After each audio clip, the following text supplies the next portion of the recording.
हाँ जी, स्वागत करते हैं आपका मैथ्स क्लासेस के यूट्यूब चैनल के ऊपर। तो हमने कुछ पीडीएफ सोल्व कर ली थी। ये हमारी P3 पीडीएफ है, ठीक है। एक पीडीएफ हम धीरे धीरे सोल्व करते जा रहे हैं और मुझे ऐसा लग रहा है कि सभी स्टूडेंट्स, सभी दोस्त नहीं कर रहे हैं। कोई ना, कर लेना ना, ठीक है। चलो इसको स्टार्ट करते हैं ना। ये क्या क्वेश्चन है? How many whole numbers lie between 11 square and 12 square. मतलब 11 के स्क्वायर और 12 के स्क्वायर के बीच में कितनी पूर्ण संख्याएं। अपूर्ण संख्याएं तो मतलब बहुत सारी हो सकती है ना। तो पूर्ण संख्याएं आपको पता है जो पूरी हो, जैसे 100, इसको क्या लिख सकते हैं 121 और इसको लिख सकते हैं 144। इसके बीच में कितने नंबर है? जैसे 122, 23, 24, 25, ठीक है। 122, 23, 123, 124, ठीक है। कितने नंबर हैं इनके बीच में?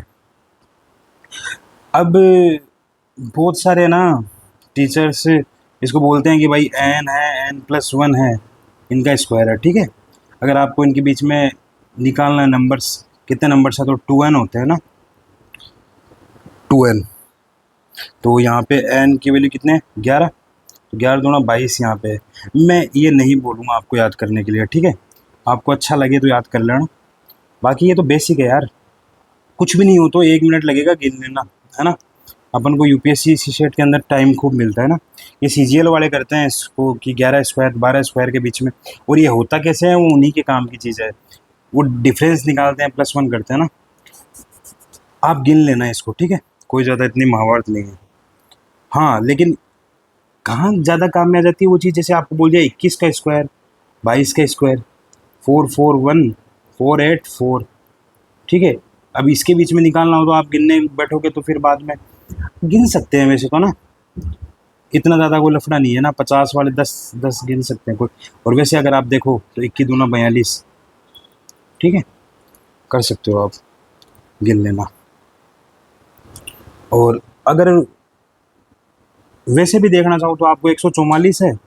मेरा मन नहीं मानता, मेरा ऐसा रहता है कि आप कैसे करके मैं इसको कुछ और भी बता दूँ ना। तो 144 है, 121 है। तो अगर मैं 144 में से 121 माइनस कर दूँ तो यहाँ पे मेरे पास कितना आ जाएगा, 23 आ जाएगा। लेकिन यहाँ पे 121 तक तो सब काम कैंसिल हो गया, लेकिन 144 को भी नहीं ले सकते अपन, तो -1 और करना पड़ेगा, ठीक है। आप इसके साथ और खेलना, तब आपको और समझ में आ जाएगा ना। इसका 22 आंसर आ जाएगा। ये क्या क्वेश्चन है? What is the sum of the divisors of 481 484, what are the perfect squares. देखो यार, ये है ना थोड़ा सा कंसेप्चुअल है, इम्पोर्टेंट क्वेश्चन है। मैं चाहता हूँ कि आप इसको मेरे नंबर सिस्टम की क्लासेस की जो वीडियो डली हुई है ना उसमें देखें। तीसरा जो वीडियो है ना उसमें आपको मिलेगा। हालांकि मैं थोड़ा बहुत यहाँ पे आपको समझा देता हूँ क्या होता है। देखो, नंबर ऑफ डिविजर्स पूछा है इसमें, नंबर ऑफ डिविजर्स पूछ सकता है या नंबर ऑफ फैक्टर्स पूछ सकता है, ठीक है।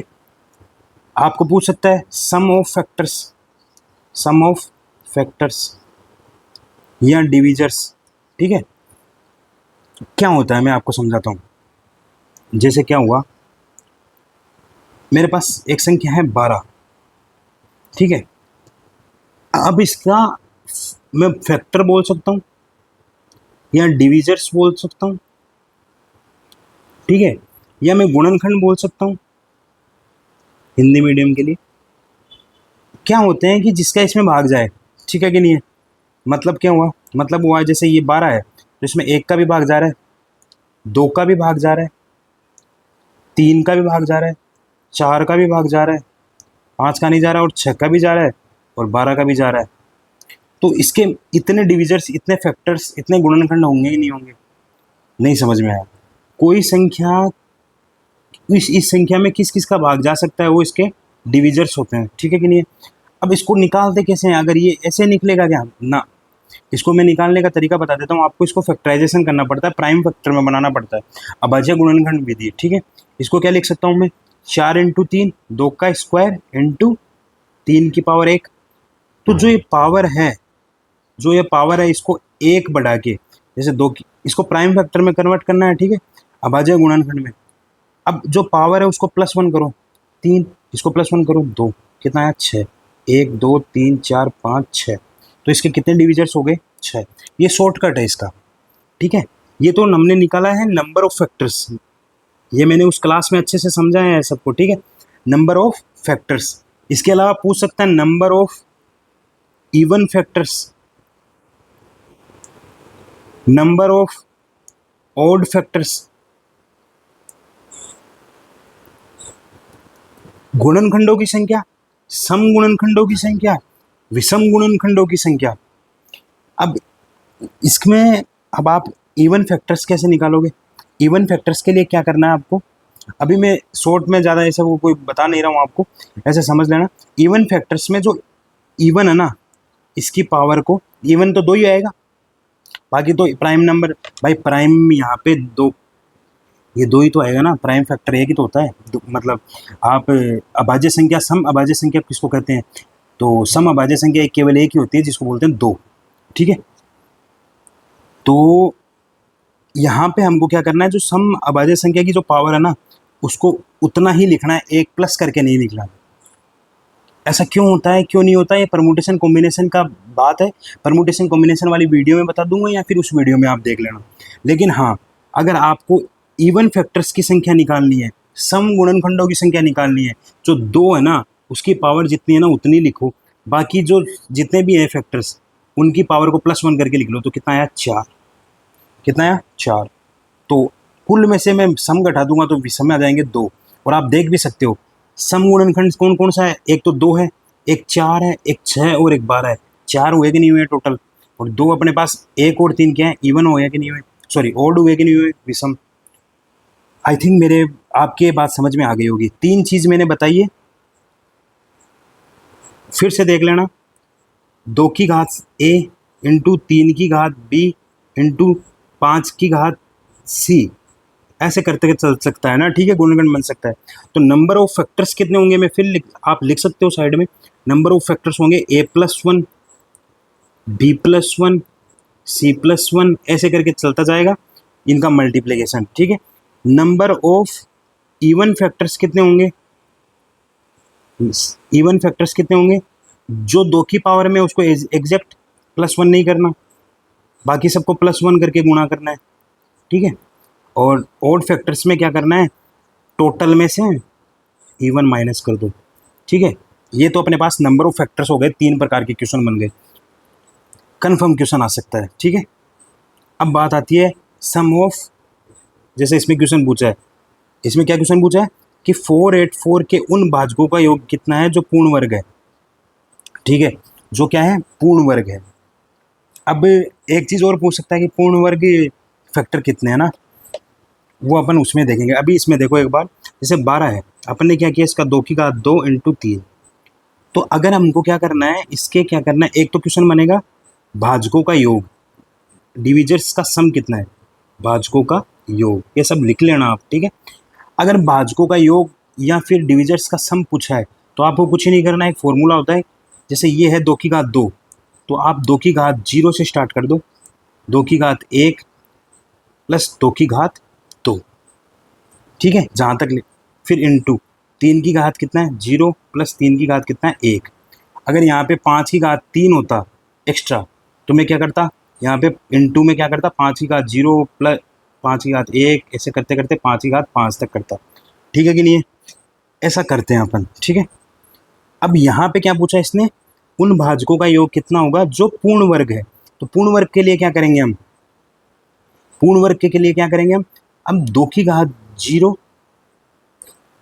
प्लस 2 की घात 1 नहीं लेके 2 की घात 2 लेंगे, समझ में आएगी नहीं है, हो गया कंप्लीट। फिर 3 की घात 0 प्लस 3 की घात 1 ही तो है, तो 2 तो लिख नहीं सकते, तो यहाँ पे इतना आएगा। अगर यहाँ पे 5 की घात 5 होता तो 5 की घात 0 प्लस 5 की घात 2 प्लस 5 की घात 4, समझ में आएगी नहीं है, फिर इन सबको मल्टीप्लाई करना पड़ता है, ठीक है।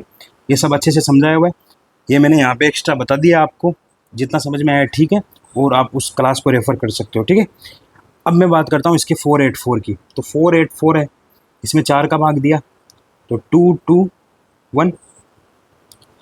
2 1, ठीक है, और ये कितना हो गया 11 का स्क्वायर। तो ये मैं बोल सकता हूँ 2 का स्क्वायर इंटू 11 का स्क्वायर है कि नहीं है। पूरे कर सकते हो क्वेश्चन। इसमें नंबर ऑफ फैक्टर्स कितने हैं, नंबर ऑफ फैक्टर्स पूछता तो कितना बोलता 3 इंटू 3 9। अगर आपको इवन फैक्टर्स पूछता तो 2 इंटू 3 6। ओड पूछता तो कितना करते आप 3। अब आपको पूछा है क्या, अगर यहाँ पे पूर्ण वर्ग नहीं होता तब आप क्या करते, 11 का स्क्वायर और 2 का स्क्वायर है ना, तब आप क्या करते, अगर पूर्ण वर्ग नहीं पूछता योग कितना है 2 की घात 0 प्लस 2 की घात 1 प्लस 2 की घात 2, 11 की घात 0 प्लस 11 की घात 1 प्लस 11 की घात 2। ये तो आंसर होता जब यहाँ पे केवल यहाँ पे पूछता कि डिविजर्स का सम कितना है। लेकिन यहाँ पे पूर्ण वर्ग पूछा है, ये मैं बार बार आपको इसीलिए बता रहा हूँ ताकि आपके दिमाग में बैठ जाए। बाकी आप सोच रहे हो कि वीडियो लंबी हो जाएगी, फिर कोई मतलब नहीं है, आपके कंसेप्ट समझने चाहिए ना। सॉल्यूशन तो मैं आपको वैसे भी दे सकता था 11 का स्क्वायर, ठीक है। तो पूर्ण वर्ग की बात करिए, कंप्लीट ये परफेक्ट स्क्वायर होना चाहिए, तो 2 की पावर 0 प्लस 2 की पावर 1 नहीं आएगा 2 आएगा इंटू 11 की घात 0 प्लस 11 की घात 2। तो कितना हो गया बताओ, 2 की घात 4 4 2 की घात 2 4 प्लस 1 5 इंटू 121 122। तो ये कितना हो गया 610, ठीक है। आई थिंक समझ में आ गया होगा जो कंसेप्ट मैं समझाना चाह रहा था। ये भी अच्छा क्वेश्चन है, ठीक है। अब ये अच्छा क्वेश्चन कैसे है, अब ये क्वेश्चन क्या है कि 1 into 2 plus 2 into 3 plus 3 into 4, ऐसे करते करते करते करते 20 पदों तक की बात कर रहा है। तो पहला पद में 1 2 3 ऐसे चल रहा है, 20वें पद में 20 आएगा और यहाँ पे 21 आएगा कि नहीं आएगा, ठीक है। अब इसको करें कैसे, इसको करने का ना सिंपल सा तरीका है, ठीक है। अगर आप ऐसा कुछ क्वेश्चन करते हो तो आप इसको समझने की कोशिश करो कि ये कौन सी फॉर्म में लिखा हुआ है। ये आप ऐसे बोल सकते हो क्या, अगर यहाँ पे एक n है तो अगला n+1 आएगा। कोई भी अगर मैं टर्म की बात करूँ इसमें, तो एक n है तो n+1 आएगा। अब यहाँ पे पहली पद की बात करूँ तो 1 और 2, पाँचवें पद की बात करूँ तो 5 और 6, ठीक है। अब इसको आप अंदर मल्टीप्लाई करो n² प्लस n, ठीक है। तो कुल मिला के मैं इस चीज़ को ऐसे भी लिख सकता हूँ, इस चीज़ को ऐसे भी लिख सकता हूँ। समझ में आएगी ना, मैं बिल्कुल बेसिक तरीके से बता रहा हूँ, कोई इसमें समेशन वाला फॉर्मूला नहीं लगा रहा। ये जो 11th क्लास में अपन ये वाला करते हैं, जो मैथ्स क्लास जो मैथ के स्टूडेंट हैं उनको समझ में आ रहा होगा कि ऐसे करते हैं, लेकिन मैं आपको एकदम ईजी तरीके से समझाने की कोशिश कर रहा हूँ कि मैं इस चीज़ को ऐसे भी लिख सकता हूँ और इस चीज़ को ऐसे भी लिख सकता हूँ। इसका मतलब क्या हुआ, इसका मतलब हुआ पहला पद 1² प्लस 1, दूसरा पद कितना हुआ 2² प्लस 2, तीसरा पद कितना हुआ 3² प्लस 3, और 20वां पद कितना आया 20² प्लस 20।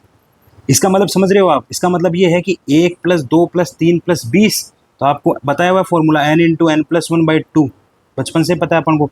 तो इनका सम कितना हो गया 20 पदों का 20 इंटू 21/2 प्लस 1² 2² 3² 20², तो ये कितना हो गया n इंटू n+1 2n+1/6। तो ये 20 इंटू 21 इंटू 20 दूना 40 एक 41/6। इसको आप सोल्व करो, आपका आंसर आ जाएगा, ठीक है कि नहीं है। आई थिंक आपकी चीज़ समझ में आ गई होगी।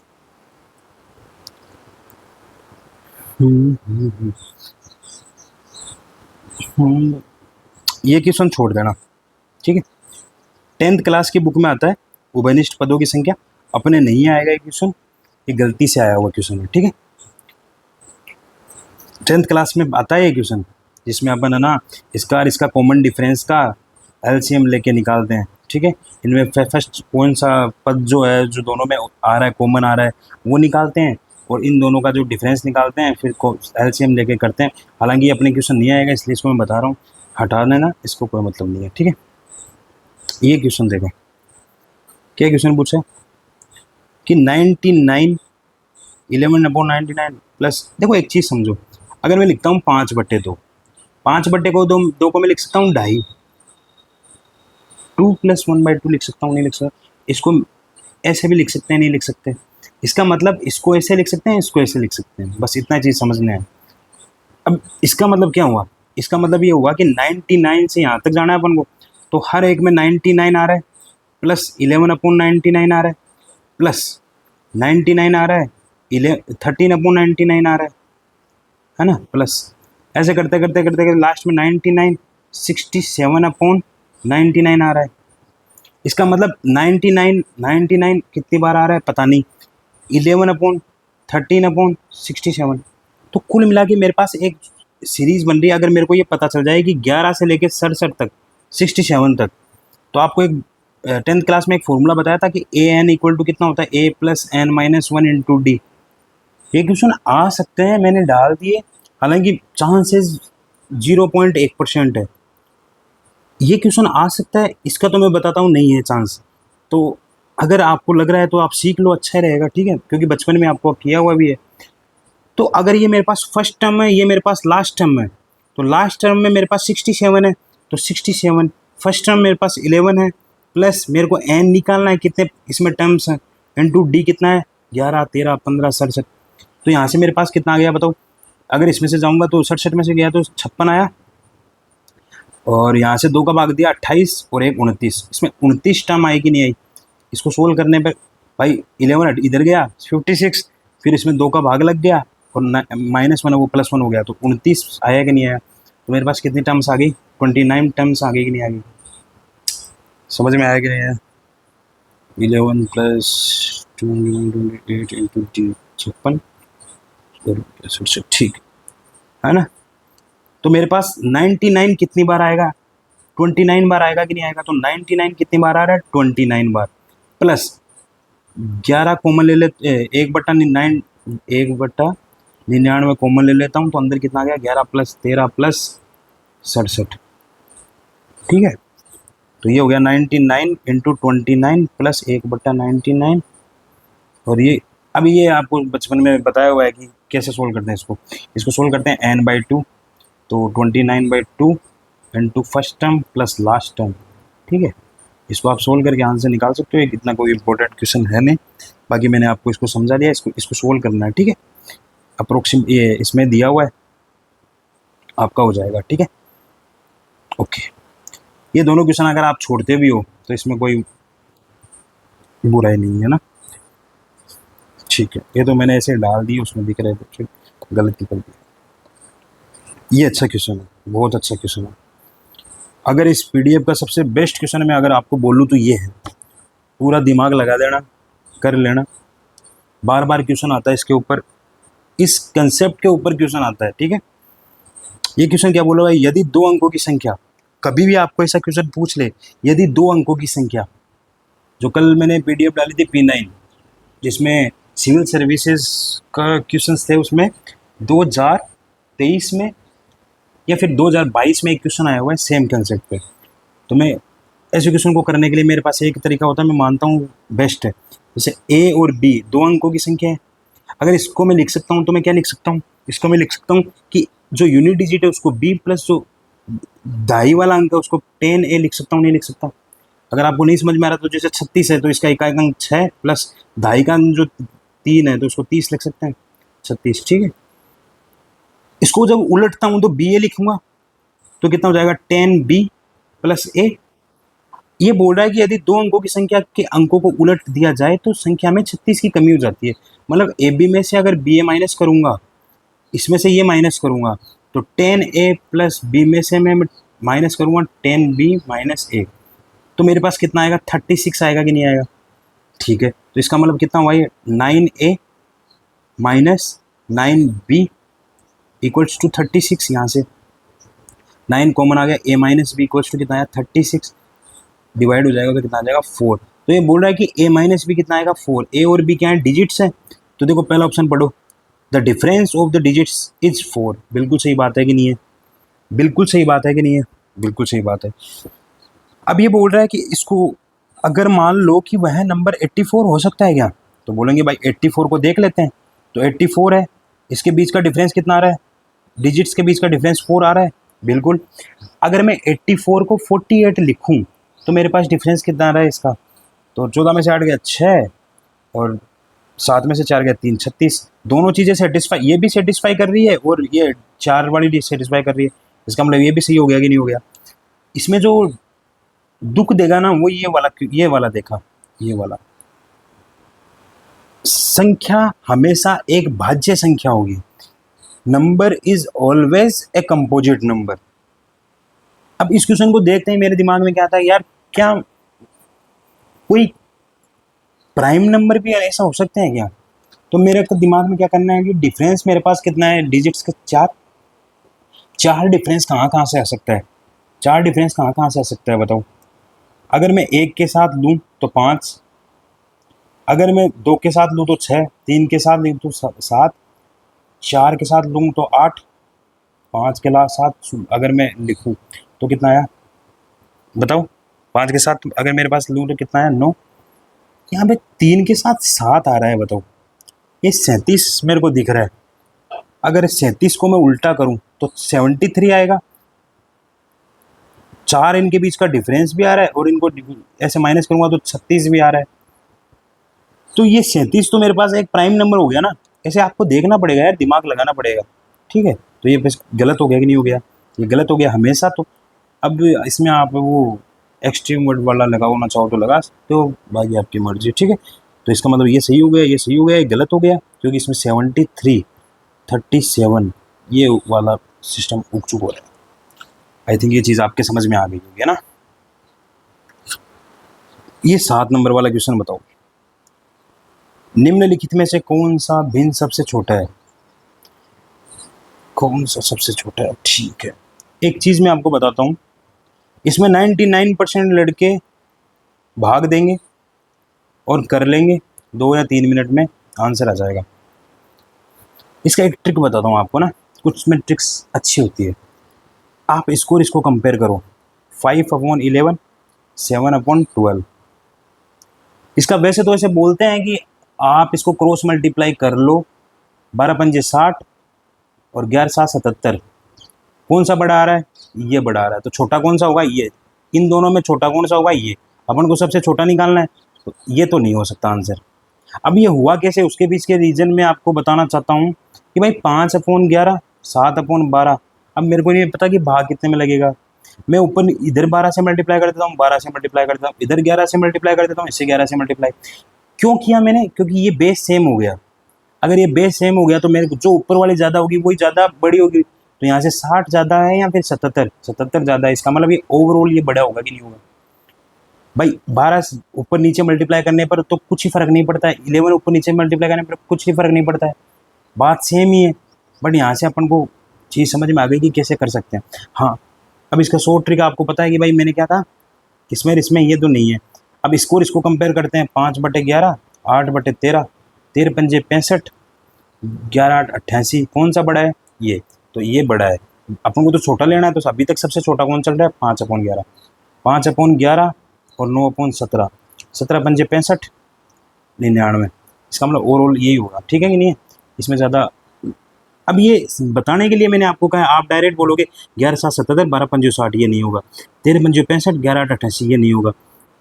99, 17 85, इसका मतलब ये होगा, ये नहीं होगा, ठीक है। ऐसे आप कर सकते हो। आगे ऐसा कोई क्वेश्चन आए ना, कर लेना। ये क्वेश्चन देखो, छात्रों की एक कक्षा में पहले छात्र के पास 2 है, दूसरे छात्र के पास 4 है, तीसरे छात्र के पास 6 हैं और इस तरह सभी छात्रों के पास ट्रॉफियाँ हैं। यदि कक्षा में 25 छात्र है, 25 है टोटल स्टूडेंट्स, तो ट्रॉफियों की कुल संख्या को किससे भाग किया जा सकता है? पहले ट्रॉफियों की कुल संख्या तो निकालो। तो आपको मैंने बताया 25 है। अब आपको ये बेसिक्स ऑफ वो बन रहा है एपी, अर्थमेटिक प्रोग्रेशन। आपको पता है इसका एनवा पद n equal to a plus n minus 1 into d है। अब ये क्वेश्चन आ सकता है, इसलिए मैंने वो डाले थे ताकि आपके फॉर्मूले रिवाइज हो, ठीक है कि नहीं है? बचपन में जो याद किए थे, n/2 2a plus n minus 1 into d, ठीक है। तो आप इन दोनों से में से किससे कर सकते? ये तो एनवा पद है, ये सम है। तो बताओ यहाँ से कुल टॉफियाँ, टोटल टॉफीज़ कितनी है? तो 25 है, 25/2, भाई 25 स्टूडेंट है, 2 into 2 first term plus 25 minus 1 24 into D. D मेरे पास कितना है? 2, ठीक है कि नहीं? तो यहाँ से कर सकते हो आप। मैं जल्दी करके दिखाऊँ तो आपको 2 2 कॉमन आ गया, इससे ये कैंसिल हो गया। आप वैसे कर लेना, 25 ये 2 है, ये 24 है, 26, 25 इंटू 26।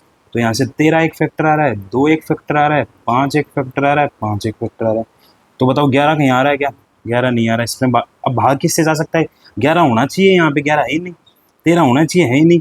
5 और 13, 5 और 13 है, हो सकता है। 5 और 7 नहीं है, नहीं हो सकता। यहाँ से डायरेक्ट आप निकाल सकते हो ना। अब आपको इतनी चीज़ समझ में आने लग गई होगी। अब ये क्या क्वेश्चन पूछ रहा है, दी गई दो प्राकृतिक संख्याओं, कोई मेरे पास दो नेचुरल नंबर्स हैं के अंतर का घन, के अंतर का घन, मतलब अगर मेरे पास दो नेचुरल नंबर है तो उनके डिफरेंस का क्यूब अगर मेरे पास 1728 है, जबकि इन दोनों का मल्टीप्लिकेशन a इंटू बी 108 है, तो इन दोनों नंबर्स का घनों का अंतर ए क्यूब माइनस बी क्यूब। वैसे तो इक्वेशन है ना, फॉर्मूले लगा लगोगे कर सकते हो, लेकिन मैं इस चीज़ में एक चीज़ बताना चाहता हूँ कि हिट एंड ट्रायल मेथड का काम ले सकते हो आप। हिट एंड ट्रायल मेथड क्या होता है वो समझना, बाकी फॉर्मूला एक, इसका भी फॉर्मूला आपको पता है, इसका भी फॉर्मूला आपको पता है, नहीं पता तो गूगल करो, वहाँ से माथापच्ची करो, आंसर निकाल दो। मैं इसमें केवल हिट एंड ट्रायल वाला मेथड आपको बताना चाहूँगा ताकि वहाँ आप लगा सको दिमाग। भाई ए माइनस बी का होल क्यूब अगर ये है तो इसका क्यूब रूट कितना होगा, ए माइनस बी, इसका क्यूब रूट बताओ ये कितना है, 8। अब कितना होगा बताओ, क्यूब रूट कितना हो सकता है। अब आप कैसे करोगे इसको, ऐसे वैसे निकाल के कर लो या फिर कैसे करोगे। देखो 15 है, 10 का तो कितना होता है, 10 10 10 1000। 20 का कितना होता है, 20 इंटू 20 400, 8000 है तो ठीक है। 20 जाना नहीं है, 12 करके देखते हैं, 12 12 12 144, हाँ ठीक है। 144 को 12 से किया, 12 चौके 48, 12 चौके 48 और 4 52, 12 का हमारे पास 17, ठीक है 1728। आप इसको ना वो भाज्य गुणनखंड विधि प्राइम फैक्टराइजेशन वाले मेथड से भी कर सकते हो। मैंने इसको थोड़ा सा इसको ऐसे सोल्व कर लिया, ठीक है। कुल मिला के अपने पास आना चाहिए 12 आ गया।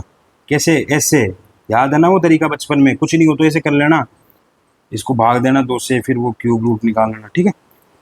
मेरे पास कोई दो संख्या है जिस मतलब दो संख्या है जिसका डिफरेंस तो 12 आ रहा है और मल्टीप्लीकेशन 108 आ रहा है। अब यहाँ पे हिट एंड ट्रायल कैसे लगती है, हिट एंड ट्रायल लगती है यहाँ से, आप 108 को ना तोड़ने की कोशिश करो, तो मैं बोलूँगा 108 को क्या लिख सकता हूँ, 54 इंटू 2। समझ में आ रहा है। अब 54 और 2 का तो कहीं ना कहीं डिफरेंस 12 नहीं आ रहा, तो इसको मैं लिख सकता हूँ 18 18 36 38 54, 18 गुणा 3, और इसको लिख सकता हूँ गुणा 2। अब आपको पता है कि 18 और 6, 18 और 6 का डिफरेंस 12 आ रहा है, ये होती है हिट एंड ट्रायल मेथड, ठीक है। तो यहाँ से अपने पास डायरेक्ट ए और बी की वैल्यू आ गई, ए की वैल्यू आ गई 18, बी की वैल्यू आ गई 6। कैसे हुआ समझ में आएगी नहीं आया, 18 इंटू 6, ठीक है, 108 और 18 माइनस 6 12। अब आपको ए क्यूब माइनस बी क्यूब निकालना है, तो ए क्यूब करो बी क्यूब करो माइनस करो, आंसर निकालो, ठीक है कि नहीं है, ठीक है, हो जाएगा। ये क्वेश्चन क्या बोल रहा है, इफ़, आज थोड़ा टाइम ज़्यादा हो गया ना, आधा घंटे की वीडियो होगी, वो कंसेप्ट समझाने में चले गए 5-7 मिनट 10 मिनट, ठीक है। अब आप देख लेना, ये क्या बोल रहा है कि एन का क्यूब रूट जो 6 और 7 के बीच में है, तो के मत बीच में है, n lies between 6 and 7, by cube root of n lies between 6 and 7, where n is an integer, then how many numbers of n can take. इसका कुछ ही नहीं है, मतलब अगर मेरे पास एन का क्यूब रूट ये है तो एन कितना हो गया, दोनों तरफ क्यूब कर देता हूँ, तो ये कितना हो गया 216, और ये कितना हो गया 343। अब ये बोल रहा है कि इसके बीच में जो होगा वो इन दोनों के बीच में होगा कि नहीं होगा, समझ में आ रहा है कि नहीं आ रहा। तो ये बोल रहा है कि एन एक पूर्णांक है, एन एक क्या है, integer, then how many values of n can take. तो इनके बीच में अगर लाना है तो इनके बीच में से कोई संख्या लेनी पड़ेगी। अब 216 और 343 के बीच में संख्याएं कितनी होगी बताओ, वही बात, 343 216 माइनस करो, 13 में से 6 गए 7, और मेरे माइनस करना वो मेरे को बोला था 6, 3 माइनस 1 2, 3 माइनस 1 कितना आया 2, और 127। लेकिन 127 नहीं आएगा इसका आंसर, क्यों, क्योंकि 216 से 216 तक तो सब माइनस हो गया, लेकिन 343 भी नहीं लेना है अपन को, 343 के बीच वाली लेनी है, तो माइनस 1 और करना पड़ेगा 126, ठीक है। आंसर आप निकाल सकते हो, ईजी सा था। इसमें आपको एक कंसेप्ट ये समझ में आ गया, ये तो बहुत स्टार कंसेप्ट है, ये ठीक ठीक है, ये मैंने बोला छोड़ दो, केवल वो याद कर लेना, ये बेस्ट क्वेश्चन था। ये कंसेप्ट है छोटा सा, इसमें काम में आ गई फॉर्मूलाज, इसमें हिट एंड ट्रायल, और इसमें 2 चीज़ें। ठीक है, हर एक क्वेश्चन से आपको कुछ सिखाना था। आई थिंक आप सीख गए होंगे। थोड़ी वीडियो लंबी हो गई है, लेकिन अब कंसेप्ट सीखना है तो ठीक है। Okay, thank you very much.